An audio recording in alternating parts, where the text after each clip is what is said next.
Wa na'udzu billahi min syururi anfusina wa min sayyiati a'malina. May yahdihillahu fala mudhillalah wa may yudlil fala hadiyalah. Asyhadu an la ilaha illallah wahdahu la syarikalah wa asyhadu anna Muhammadan abduhu wa rasuluh sallallahu alaihi wa ala alihi wa ashabihi wa man tabi'ahum bi ihsan ila yaumiddin. Amma ba'd. Alhamdulillah, kembali pada malam hari ini kita bermajelis dengan kajian kitab Bulughul Maram min Adillatil Ahkam karya Al-Imam Al-Hafidh Ibn Hajar Al-Asqalani rahimahullah. Malam hari ini kita di majelis ke-45 pembahasan Kitabus Shalah dan majelis ke-7 kalau di Kitabus Shalah di bab Al-Adhan, bab tentang adhan. Kita di bab adhan ini akan memasuki hadis 181 di dalam kitab Bulughul Maram, dan kalau dalam bab adhan berarti di hadis keempat, hadis yang keempat. Kata Imam Al-Hafidh Ibn Hajar Al-Asqalani Asy-Syafi'i rahimahullah di hadis 181, wa an Anas Ibn Malik radhiyallahu anhu qala umira Bilal ayyashfa'al adhan wa yutirul iqamah illal iqamah, yakni qawlahu qad qamatis shalah. Muttafaqun alaih wa lam yadhkur Muslimun al-istithna. Kata beliau rahimahullah, walin Nasa'i amaron nabiyyu sallallahu alaihi wasallam Bilalan. Kata beliau dari Anas radhiyallahu anhu, beliau berkata, Bilal diperintahkan untuk menggenapkan kalimat adzan dan mengganjilkan kalimat qomat, kecuali kalimat iqamat, yaitu ucapan qad qamatis shalah. Muttafaqun alaihi, tetapi Muslim tidak menyebutkan pengecualian, yaitu kecuali iqamah, lafaz qad qamatis shalah. Imam Muslim kurang satu lafaz itu. Di Bukhari lengkap. Menurut riwayat Nasa'i, Nabi Shallallahu Alaihi Wasallam memerintahkan Bilal. Kan kalau dalam riwayat Bukhari Muslim, Bilal diperintah. Siapa yang memerintahnya kita tidak tahu, majhul. Tapi dengan lafaz Imam Nasa'i kita bisa tahu yang memerintahkannya ternyata Rasulullah Shallallahu Alaihi Wasallam untuk menggenapkan adzan dan mengganjilkan qomat dan mengganjilkan iqamat. Baik, ini lafaz hadits yang 181.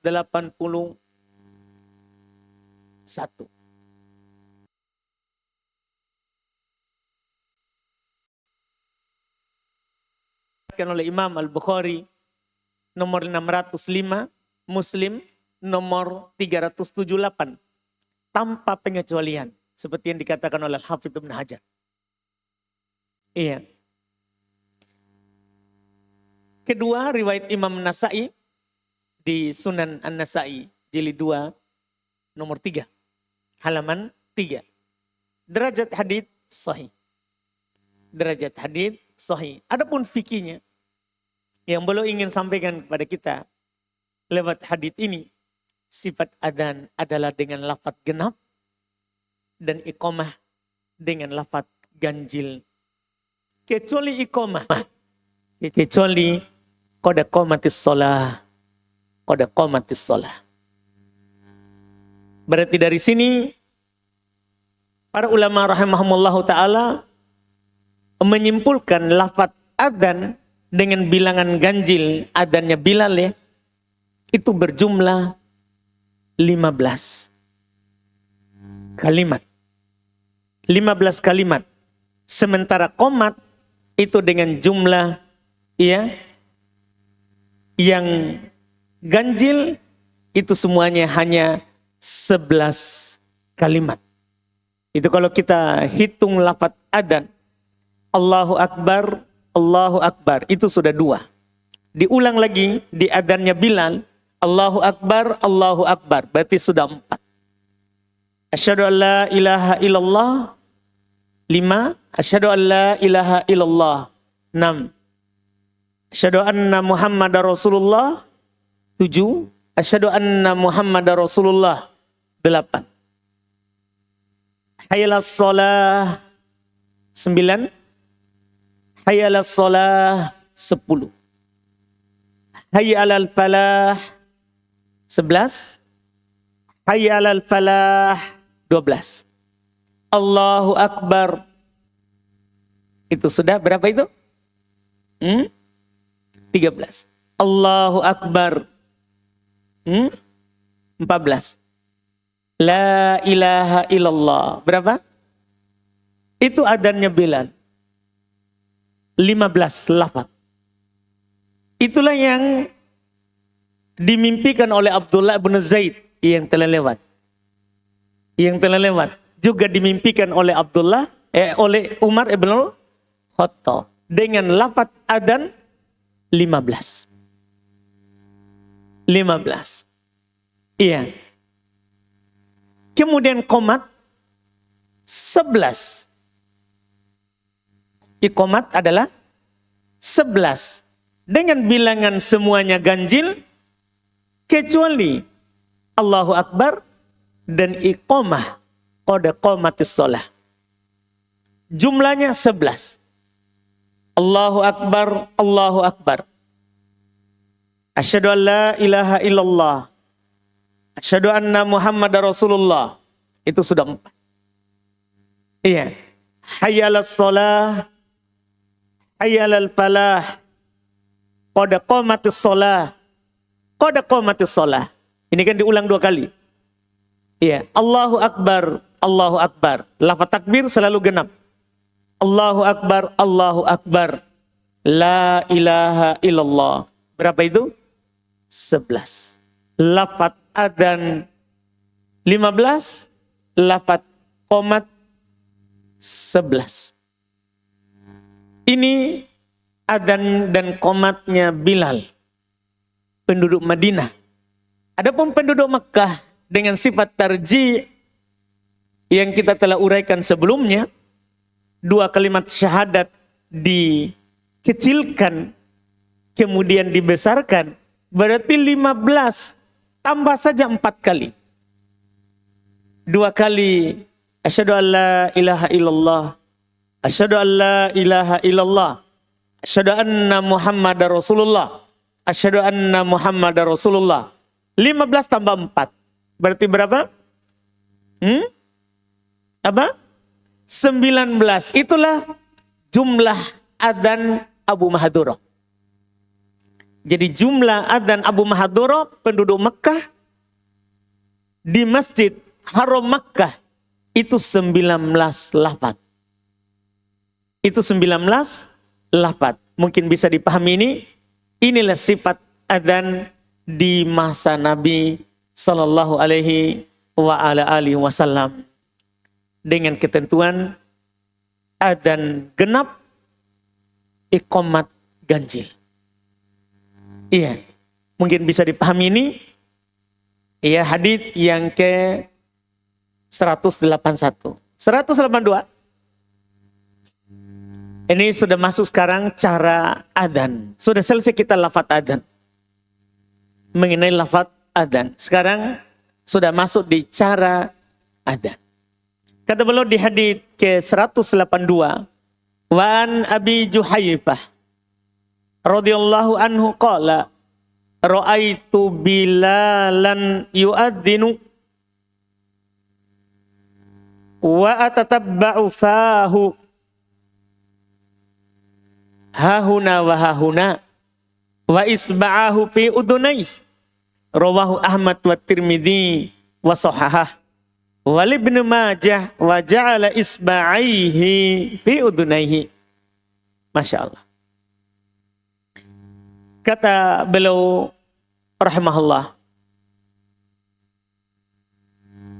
Wali Abu Daud juga ya, kita baca juga di bawah. Wali Abu Daud lawa unuqah lamma balagha hayal shalah yaminan wa shimalan walam yastadir. Ini wajib ya ditahu oleh muadzin supaya dia adzan sesuai dengan muadzinnya Rasulullah. Wa asluhu fi sahihain. Kata beliau Abu Juhaifah, kurang kata dari ya, karena lafaz Arabnya ada an Abi Juhaifah. Sini nanti kita lengkapi insyaallah. Abu Juhaifah radhiyallahu ta'ala anhu berkata, kurang kata dari. Abu Juhaifah itu dari Abu Juhaifah radhiyallahu anhu beliau berkata, saya pernah melihat Bilal muadzinnya Rasulullah adzan dan saya perhatikan mulutnya ke sana kemari. Itu qomat kamit melafadzkan adzan. Nih ke sana kemari mulutnya. Dan jari-jarinya menutup kedua telinganya. Ini riwayat Ahmad dan At-Tirmidzi. Hadis sahih menurut At-Tirmidzi. Menurut Ibnu Majah, dia menjadikan dua jarinya. Kalau tadi kan riwayatnya jari-jarinya. Itu semua jari ini di sini. Di telinga. Tapi riwayat Ibnu Majah lebih jelas. Belum menjadikan dua jari saja. Menjadikan dua jarinya menutup kedua telinganya. Jadi bukan ditutup oleh jari-jari. Tapi dua jari. Menutup. Jadi dua jari itu, satu jari di telinga kanan, satu jari di telinga kiri. Itu menutup lubangnya. Iya, karena faedahnya supaya dia bisa melafadzkan adzan dengan keras. Ketika dia tidak begini saja, maka dia akan adzan santai. Sementara tujuan dari adzan adalah i'lam, mengumumkan waktu. Harus dipilih orang yang suaranya keras dan bagus. Iya, orang suaranya keras dan bagus. Ini riwayat Ibnu Majah. Dan menurut riwayat Abu Daud, dia menggerakkan lehernya. Menggerakkan lehernya ke kanan dan ke kiri. Leher saja. Iya. Sambil mengucapkan hayyalas shalah dan tidak memutar tubuhnya. Jadi bukan badan. Tapi leher saja. Ke kanan dan ke kiri. Bukan badannya.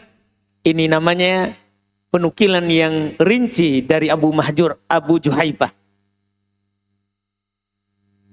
Asal hadits tersebut dari Al-Bukhari dan Muslim. Ini cara adzan. Masya Allah. Sumber hadits, sebentar kita fikihnya akan jelaskan. Hadits ini diriwayatkan oleh Imam Ahmad. Seperti yang beliau katakan. Di tentunya Musnad Imam Ahmad. Jilid 4 halaman 208. Abu Daud nomor 520. At-Tirmidzi nomor 197. Dan Ibnu Majah nomor 711. Dan asalnya dalam riwayat Imam Al-Bukhari. Nomor 634. Dan Muslim nomor 503. Derajat hadits sahih dengan banyaknya jalur periwayatan yang saling mendukung. Nah, di sini ada Abu Juhaifah baru muncul, baru kita lewati sehingga kita perlu mengetahui biografinya. Biografi Abu Juhaifah. Nama beliau adalah Wahab. Dikenal dengan kunyannya. Tapi nama beliau adalah Wahab bin Abdullah Abu Juhaifah As-Suwa'i Al-Amiri.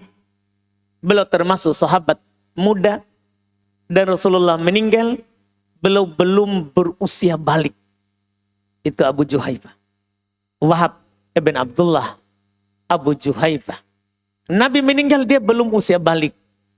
Belum berusia balik. Dan setelah Nabi meninggal, kemudian pemerintahan kaum muslimin di masa Ali pindah ke negeri Kufah. Iya. Negeri Basrah. Maka beliau pindah dan tinggal di Kufah pada masa khilafah Ali bin Abi Thalib. Dan meninggal di sana pada tahun 74 Hijriah. Meninggal di sana pada tahun 74 Hijriah. Ini Abu Juhaifah. Iya, radhiyallahu taala anhu. Fikih hadits. Sunnah bagi muadzin untuk meletakkan 2 jari pada telinga ketika adzan. Iya. Sunnah dia meletakkan jarinya di telinga, kemudian 2 jarinya menutup lubang telinganya. Itu disunnahkan. Iya, banyak muadzin sekarang meninggalkan sunnah ini. Meninggalkan sunnah ini. Ia meletakkan jari di telinga.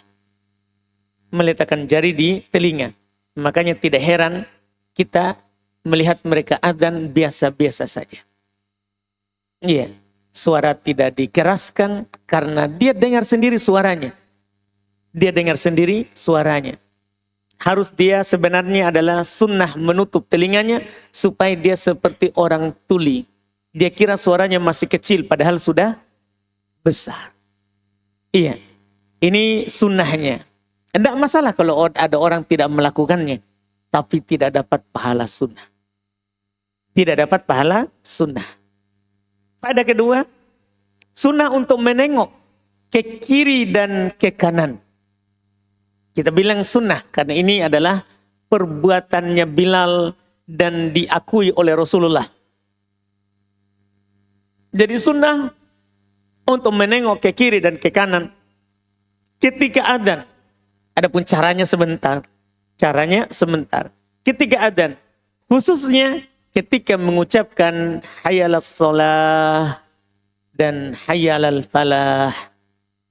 Ketika mengucapkan itu. Bukan seluruh lafaz adzan. Tapi 4 ucapan hayyalas shalah dan hayyalal falah. Itu disunnahkan untuk menengok ke kanan dan ke kiri. Cara menengoknya. Ini disebutkan oleh ahli fikih ada 3 cara. Penting bagi muadzin untuk mengetahui 3 cara menengok ini. Walaupun sebagian ulama sekarang mengatakan dengan adanya pengeras suara itu tidak sunnah lagi menengok ke kiri dan ke kanan. Iya. Tapi tentunya syariat umum untuk awal masa Islam hingga akhir masa Islam berlaku umum. Berlaku umum, ini sunnah. Cara menengok ke kiri dan ke kanan. Ahli fikih menyebutkan ada 3 cara. Cara ini sepatutnya kita tahu. Apalagi sebagai muadzin. Cara pertama, ke kanan ketika mengucapkan hayyalas shalah 2 kali. Kemudian kembali menghadap kiblat. Dan ke kiri ketika mengucapkan hayyalal falah 2 kali. Jadi dia menengok ke kanan. Untuk 2 kali ucapan. Jadi tadi kan dia menghadap ke kiblat. Ketika adzan dari awal. Kemudian hayyalas shalah 2 kali. Dia tengokkan wajahnya. Bukan badannya. Wajahnya. Dengan lehernya. Jadi dia ke kanan. Ucapkan hayyalas shalah. Hayyalas shalah. Baru ke kiblat. Baru ke kiri. Hayyalal falah. hayya 'alal falah 2 kali baru ke kiblat. Ini cara pertama. Itu cara pertama. Cara kedua. Cara kedua, ke kanan ketika mengucapkan hayya 'alas shalah yang pertama, kemudian kembali menghadap kiblat dan ke kanan mengucapkan hayya 'alas shalah yang kedua, kemudian kembali menghadap kiblat. Dan ke kiri ketika mengucapkan hayya 'alal falah yang pertama, kemudian kembali menghadap kiblat dan ke kiri mengucapkan hayya 'alal falah yang kedua. Kita bisa paham ini? Jadi kita bilang gini.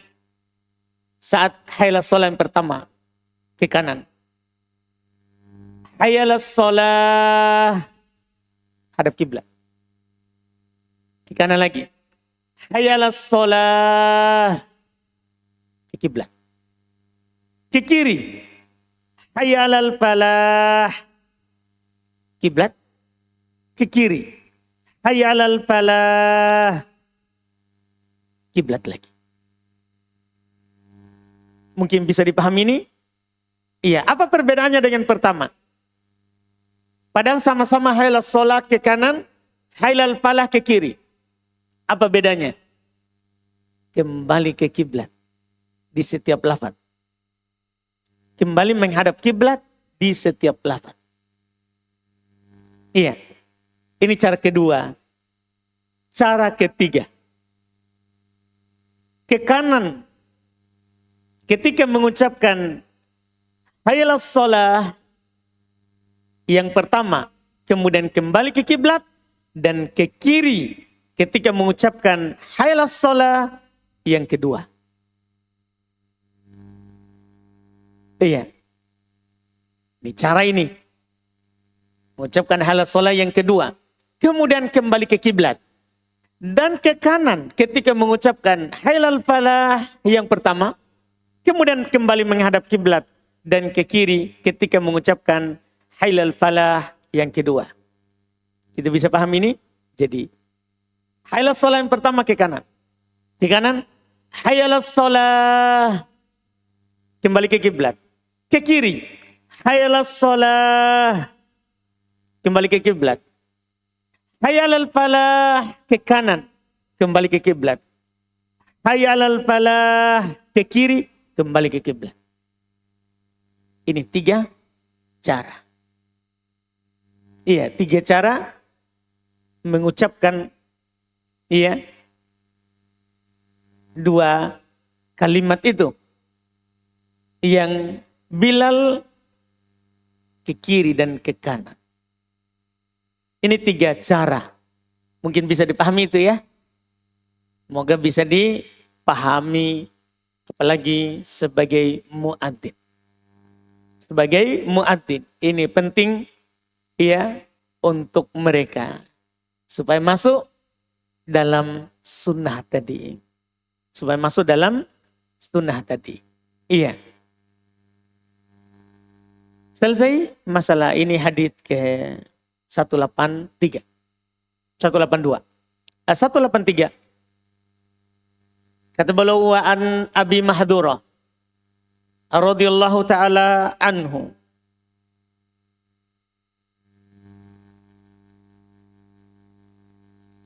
Anna Nabiya sallallahu alaihi wasallam a'jabahu sautuh. A'jabahu sautuh. Fa'allamahul adhan.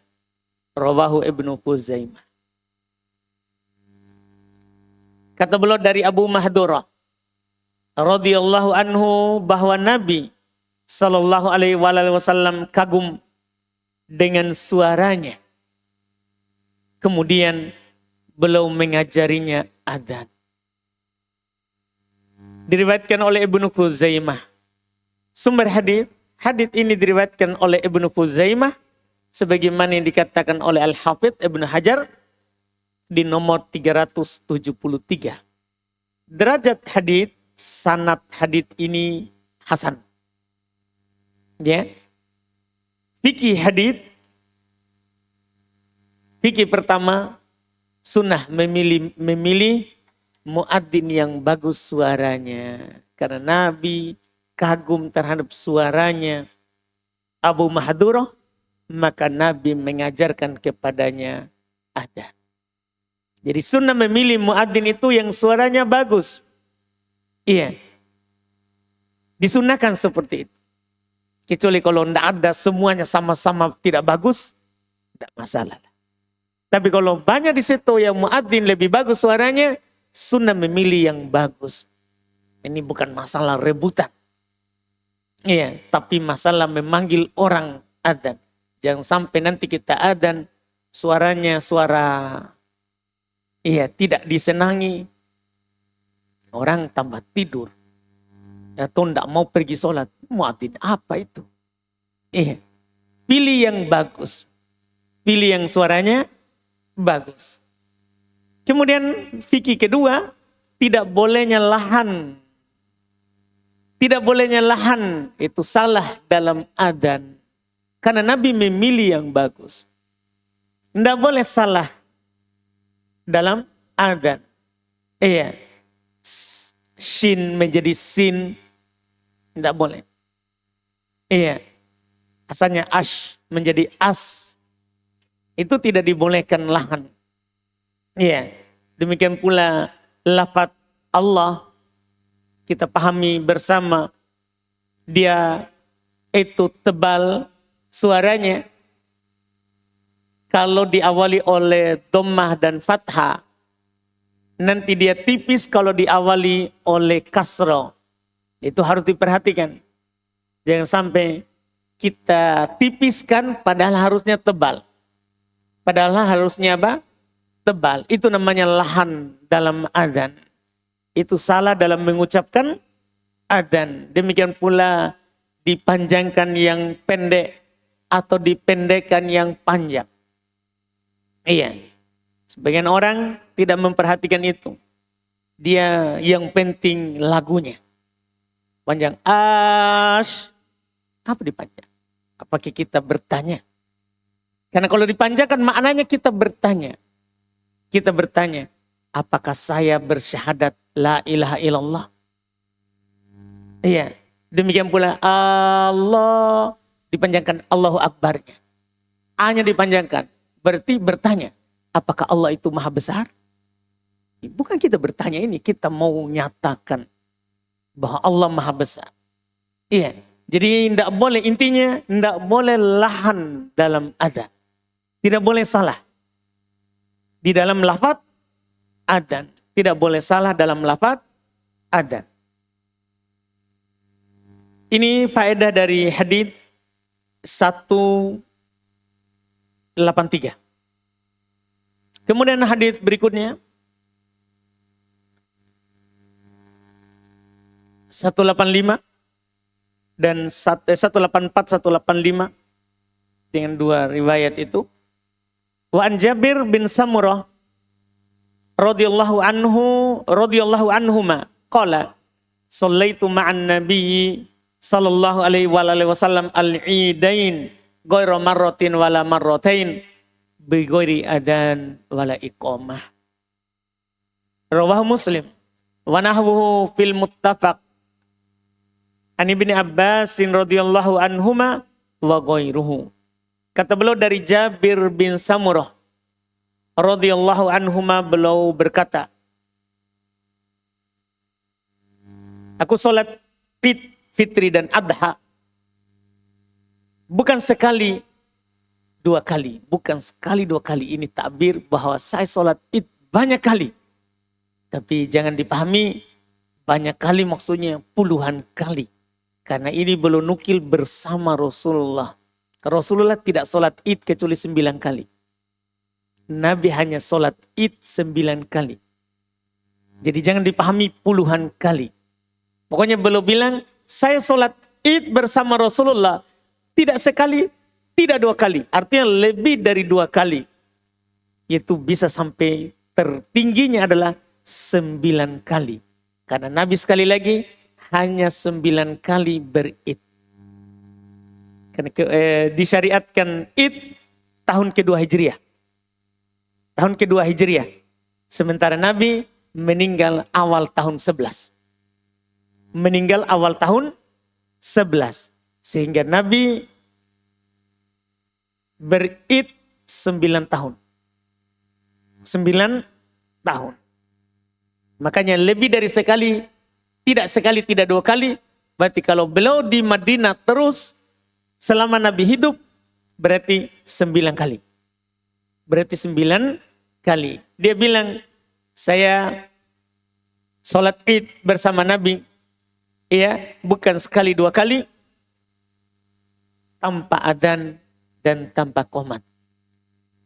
Riwayat Muslim. Hadis serupa juga ada riwayat muttafaq alaih dari Ibn Abbas radhiyallahu taala anhuma dan dari selainnya. Sumber hadis Jabir itu diriwayatkan oleh Imam Muslim nomor 887 dan hadis Ibn Abbas diriwayatkan oleh Imam Al-Bukhari nomor 959 dan Muslim 886. Derajat hadits tentunya sahih.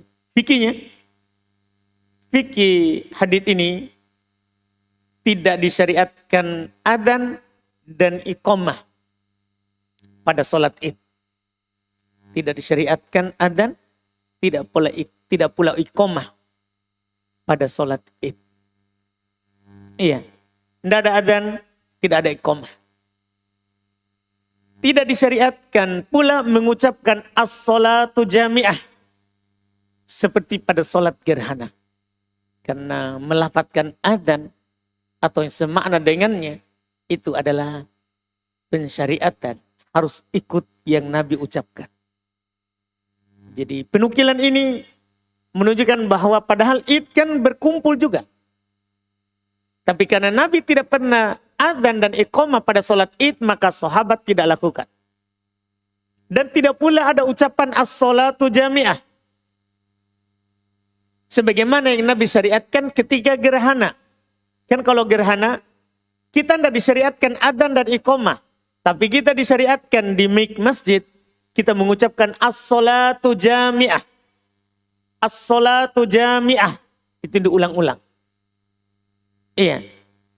Itu namanya adzan panggilan saat sholat gerhana. Dan tidak dinukil ucapan Nabi SAW mengucapkan as-salatu jami'ah selain di sholat gerhana. Sebagian imam menambahkan kalau sudah maju di depan, sudah qomat ini, sudah adzan, dia tidak cukupkan lafaz muadzin yang mengumandangkan adzan dan yang mengumandangkan qomat. Tidak cukup. Dia buat lagi bid'ah. Jadi sudah saw sufufakum fa inna taswiyata sufuf min tamamis shalah. Dia tambahkan lagi salatu jami'ah rahimakumullah. Tambah lagi bid'ah. Iya. Iya, selama bisa lakukan bid'ah, mereka lakukan. Yang penting kan baik. Yang penting kan baik. Ini penukilan bukan baik.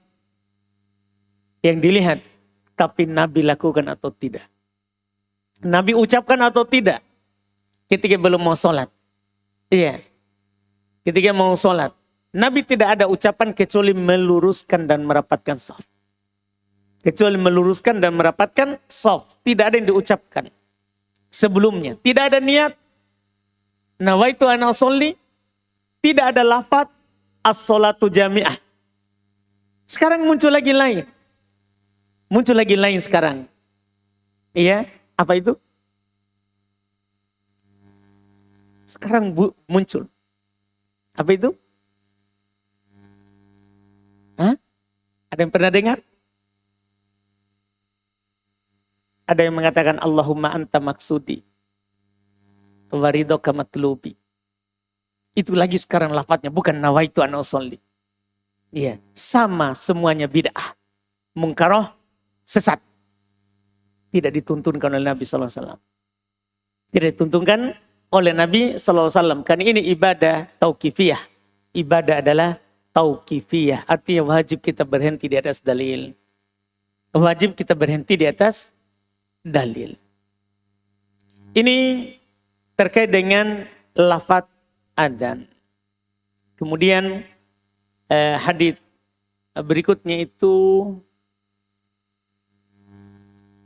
kita ambilkan nanti ini. Kita simpan untuk tanya jawab sedikit. Kita ambil lagi pekan depan ini insya Allah.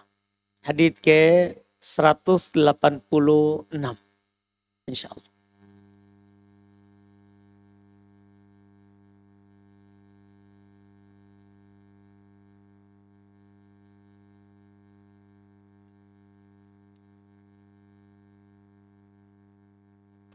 Baik, saya juga ada yang luput juga sebelumnya itu untuk kelengkapan sebenarnya.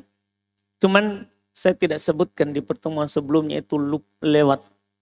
Tidak ada dalam hadits, tapi penting. Waktu pembahasan as-salatu khairum minan naum. Waktu pembahasan as-salatu khairum minan naum di adzan apa? Subuh. Di sini di hadits faedah fikih hadits ke sini 178 179 itu ada faedah keempat, yaitu ketika hujan saya lupa singgung waktu itu, padahal penting sekali untuk disinggung dan tidak akan berulang lagi. Ketika hujan, sunnah bagi muadzin ketika hujan mengucapkan sallu fi buyutikum. Karena kalau hujan itu merupakan udzur untuk tidak hadir di masjid. Sehingga muadzin mengucapkan sallu fi buyutikum. Salatlah di rumah kalian, atau as-salatu fir rihal, sama salat di tempat tinggal. Ya, atau sallu fi rihalikum. Ini ucapan di akhir adzan. Boleh. Jadi ketika sudah Allahu Akbar, la ilaha illallah, tambah sallu fi buyutikum. Boleh di akhir adzan. Atau setelah hayya 'alal falah. Sebelum Allahu Akbar, la ilaha illallah. Setelah hayya 'alal falah, kita katakan sallu fi buyutikum. Itu diucapkan 2 kali. Karena adzan 2 kali. Genap. Dengan lafaz genap. Boleh. Atau sebagai pengganti dari hayyalas shalah. Jadi ketika hayyalas shalah, saat adzan waktu hujan, kita tidak pakai hayyalas shalah. Karena kalau hayyalas shalah, orang wajib ke masjid. Iya. Jadi kita ganti dengan sallu fi buyutikum. Kita ganti dengan adzan. Dan ini juga termasuk sunnah yang mahjurah, sunnah yang ditinggalkan. Bahkan di sebagian masjid sunnah. Iya, nggak tahu di masjid JF ini apakah pernah diucapkan atau tidak. Siapa yang saksikan dalam setahun ini? Selama hujan? Sudah pernah ya? Seharusnya bukan sekali. Setiap hujan disunnahkan mengucapkan sallu fi buyutikum. Iya. Dan itu bukan golongan baru, jangan sampai nanti dianggap golongan baru, golongan Wahabi, bukan. Ini golongan Nabi. Ini golongannya Nabi dan para sahabat. Karena mereka kalau hujan, iya, mereka mengganti lafaz atau menambah lafaz itu. Menambah lafaz itu. Ini yang luput waktu itu. Luput saya singgung, iya. Dan alhamdulillah kita baru ingat kembali lagi. Baik, kita cukupkan alhamdulillah. Kita adzan dulu berarti baru masuk di tanya jawab.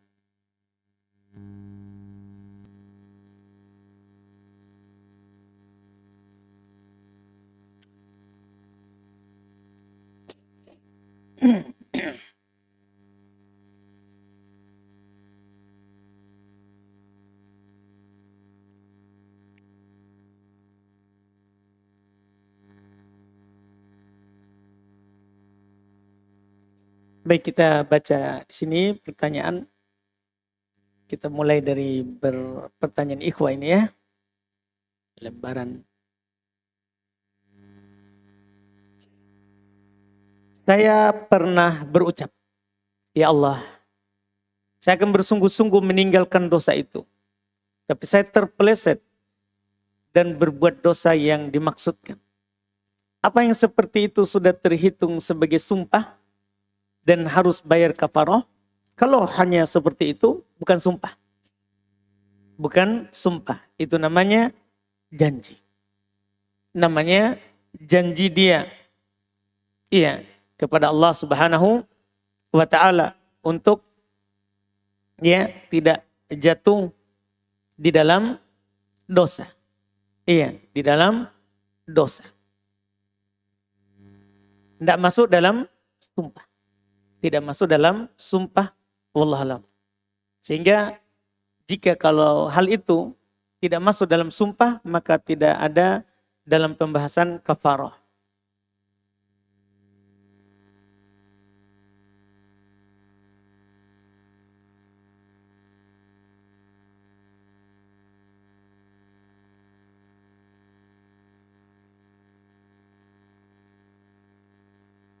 Apakah termasuk jaza jika kita melakukan gerakan-gerakan yang menunjukkan sulitnya keadaan seperti memegang kepala, menghela nafas dengan keras, mengkerutkan dahi, dan sebagainya.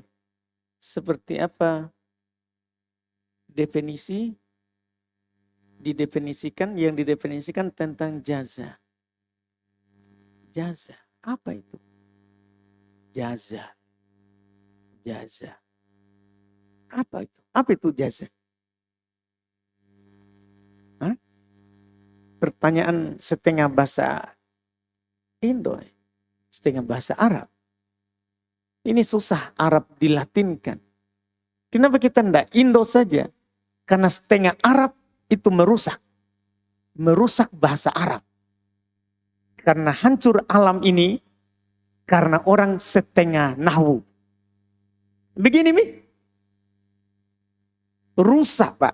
Rusak lisan. Rusak lisan Arab gara-gara setengah Arab. Jaza. Gak tahu apa itu jaza. Iya. Wallahu alam.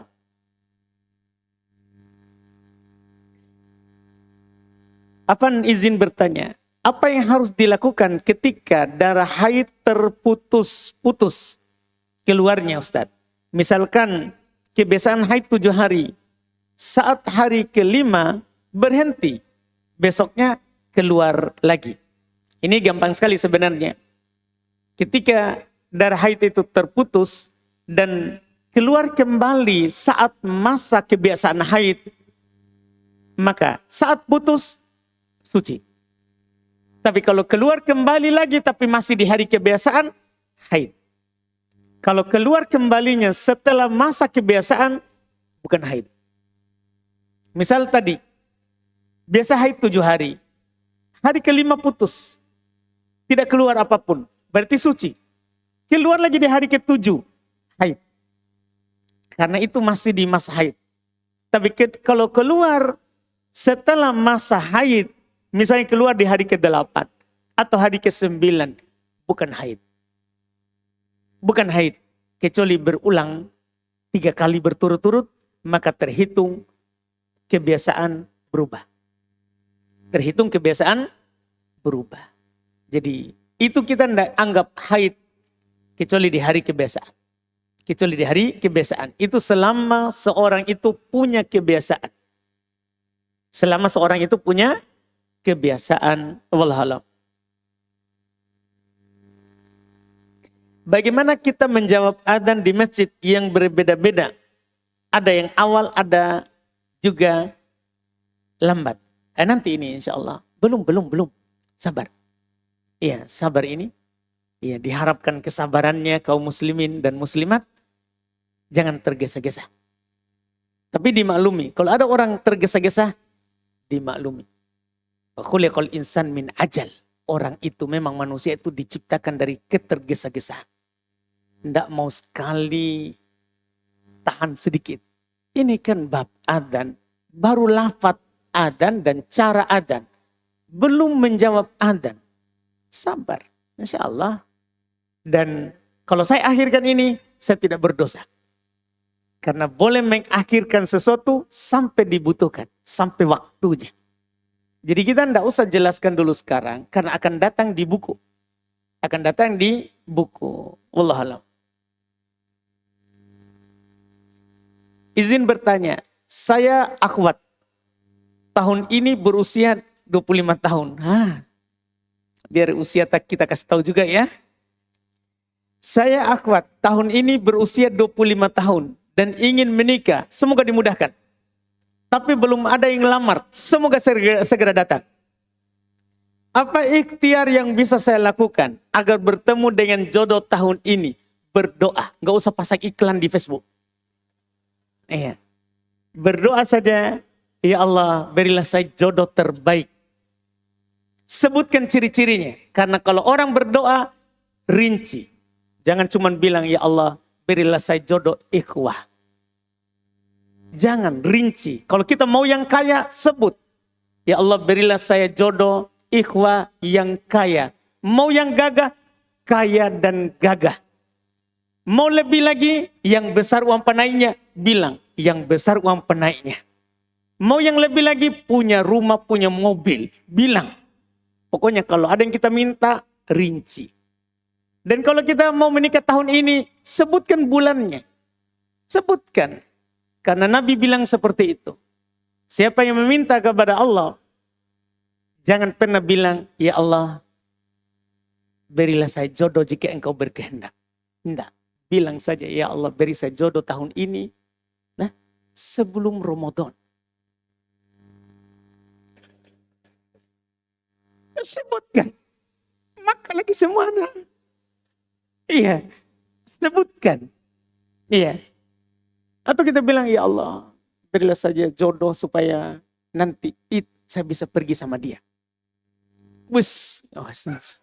Iya. Pokoknya sebutkan.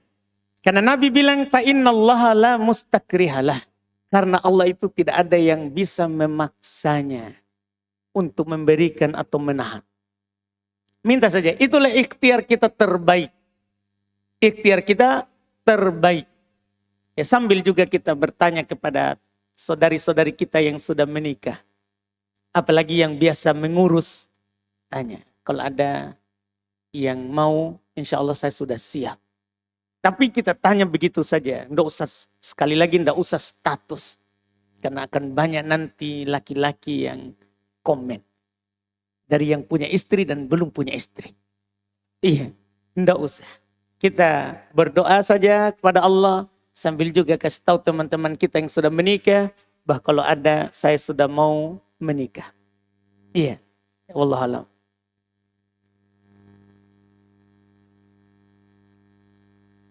Tapi semoga segera ya. Doakan tahu. Semoga segera dapat jodoh. Amin. Siapa tahu yang malah ada yang hadir malam ini jodoh tak juga. Semoga segera. Masya Allah. Banyak yang aminkan ya. Masya Allah. Alhamdulillah.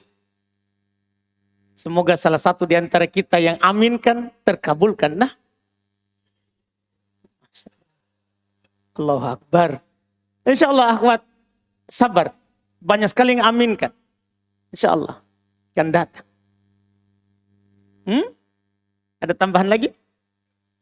Minta alamat? Nanti itu saya tidak mau tahu itu. Baik. Di sini ada berikutnya lagi. Kalau ajari anak cowok untuk sholat dalam posisi misal sholat duhur. Apakah bisa menggerakkan suara sedikit agar didengar bacaan sama sang anak? Boleh. Itu mimbabi ta'lim namanya. Dalam bab mengajarkan. Dalam bab mengajarkan. Tapi sekali-sekali. Tidak boleh seterusnya. Tidak boleh seterusnya. Sekali-sekali. Boleh. Wallahualam.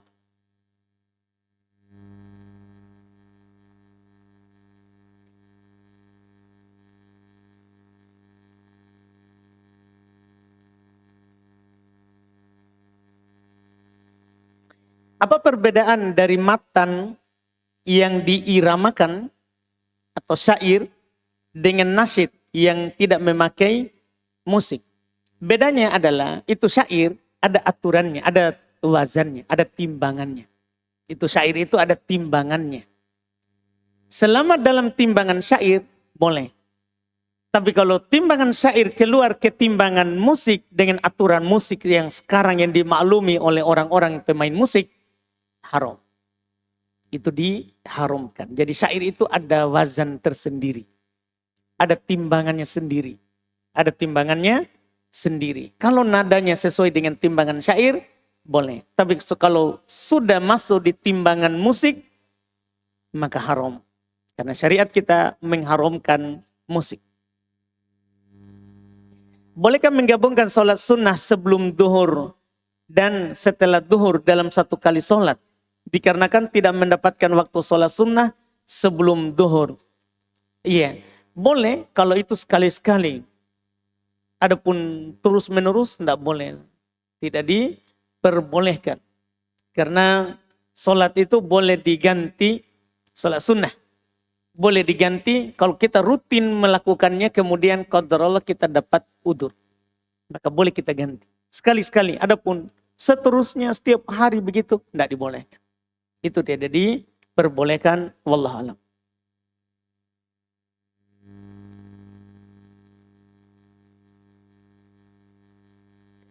Kemarin saya sholat ikut imam. Saat imam mengucapkan Sami Allahu liman hamidah. Posisi saya sementara turun untuk ruku. Dalam keadaan ini apakah saya harus sujud sahwi Ustadz? Jika saya tidak sujud sahwi, apakah saya harus mengulang sholat saya Ustadz? Tidak. Kalau kita sholat berjamaah, kita kalau luput sesuatu tidak sujud sahwi. Karena kita ikut imam.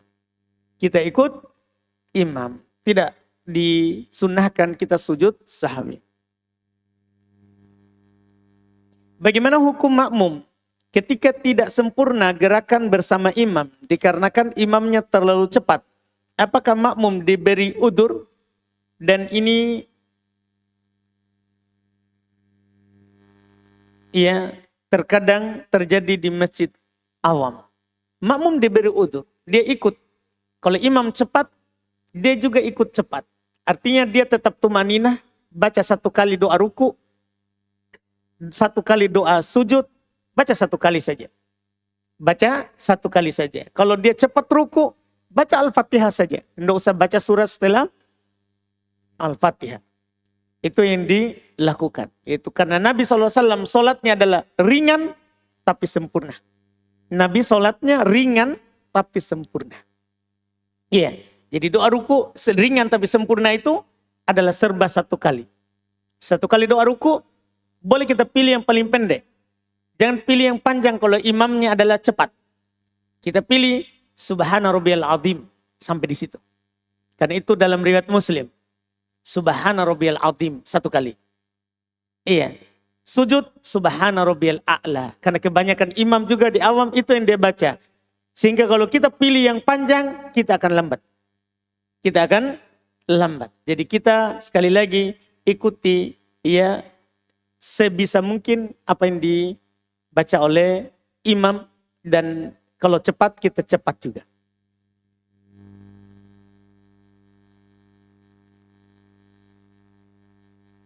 Izin bertanya Ustadz, bolehkah istri meminta uang kepada suaminya untuk keperluan pribadi istri?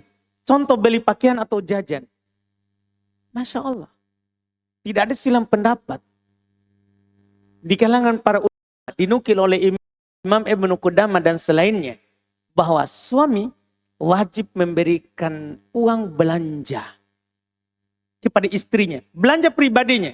Beda belanja umum dan belanja pribadi. Belanja umum maksudnya dipakai umum oleh suami istri. Kebutuhan rumah, bayar listrik, itu namanya belanja umum. Keperluan makan, minum, belanja umum. Itu tanggung jawab suami. Tapi suami juga wajib memberikan nafkah pribadi untuk istrinya. Wajib. Tidak ada silang pendapat. Tidak ada silang pendapat. Harus dia berikan tempat tinggal. Harus dia berikan belanja, uang belanjanya, pribadinya. Harus wajib. Sesuai dengan kemampuan. Sesuai dengan kemampuan. Siapa yang rezekinya lapang, lapangkan belanjanya. istrinya. Siapa yang punya rezeki sempit takdirnya, sempit rezekinya, sempitkan. Itu diperintahkan oleh Quran.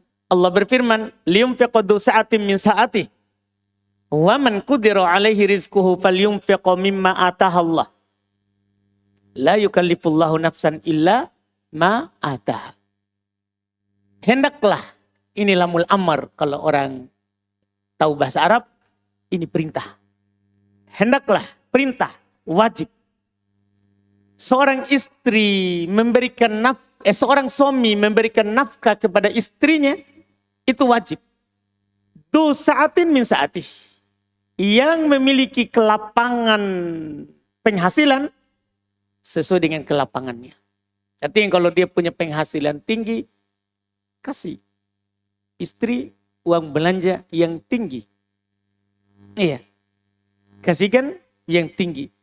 Siapa yang disempitkan rezekinya, kata Allah, bayangkan ini nanti sisi kewajibannya juga. Siapa yang diberikan kesempitan dalam rezekinya, maka berikan sesuai dengan kesempitannya. Tidak gugur. Jadi uang belanjanya istri itu tidak gugur dengan miskinnya suami. Tidak gugur. Tetap wajib. Allah tidak membebani kecuali apa yang diberikan kepadanya. Jadi sesuai. Jadi wajib. Sesuai dengan kemampuan. Sesuai dengan kemampuan. Jadi itu tidak perlu dipertanyakan sebenarnya. Karena memang wajib dia pisahkan. Uang kebutuhan istrinya secara pribadi. Secara pribadi. Jadi jangan bilang lagi boleh. Bahkan wajib. Kalau suami tidak kasih, boleh kita ambil secara diam-diam.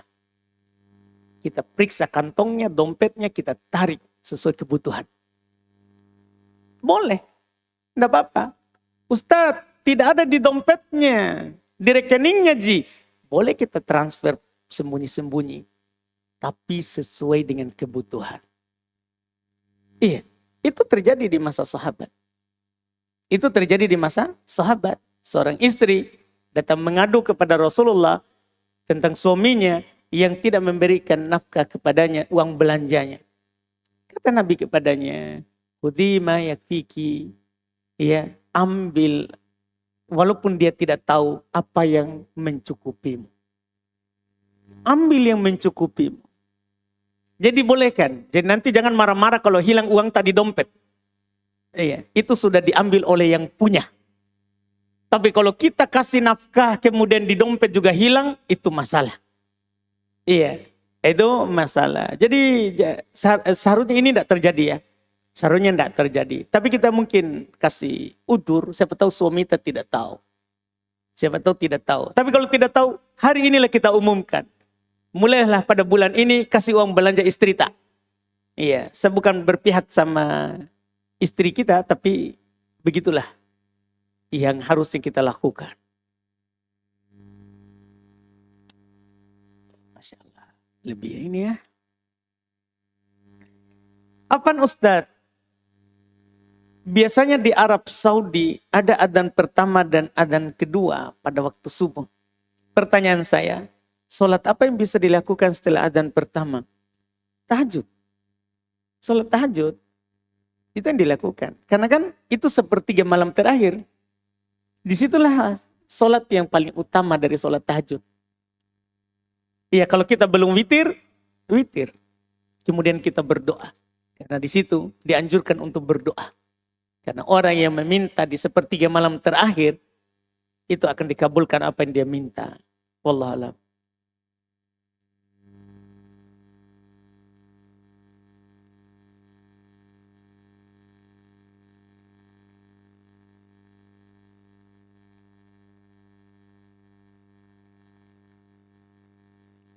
Pertanyaan terakhir.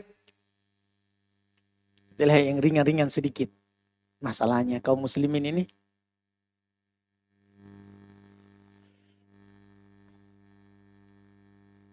Bagaimana hukum dengan seorang yang sedang junub. Namun bersamaan dengan itu dia sakit.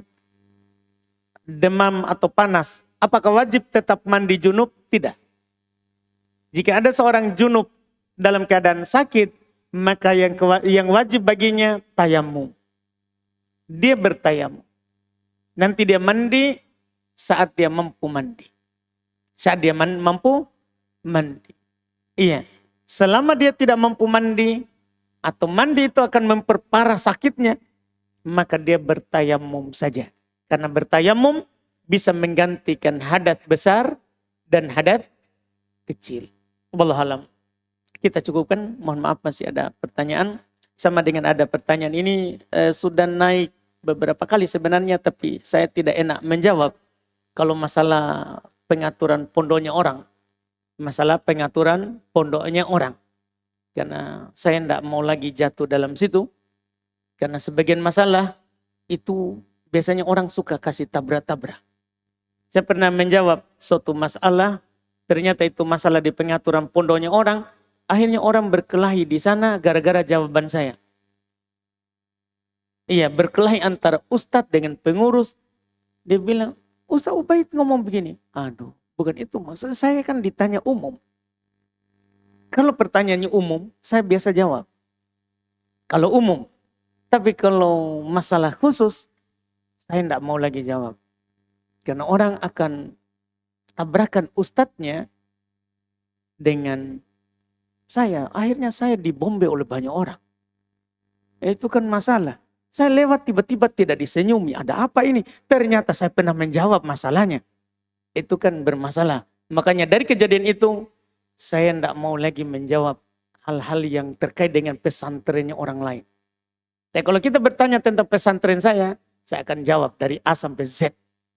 Insya Allah Ta'ala. Nanti saya akan daurokan. Insya Allah. Tapi kalau pesantrennya orang, tolong jangan tanya ke saya. Karena tidak cocok. Tanya saja kepada ustadznya. Wallahualam. Kita cukupkan. Subhanallah. Hamdik. Asyhadu an la ilaha illa anta astaghfiruka wa atubu ilaik. Assalamualaikum warahmatullahi wabarakatuh.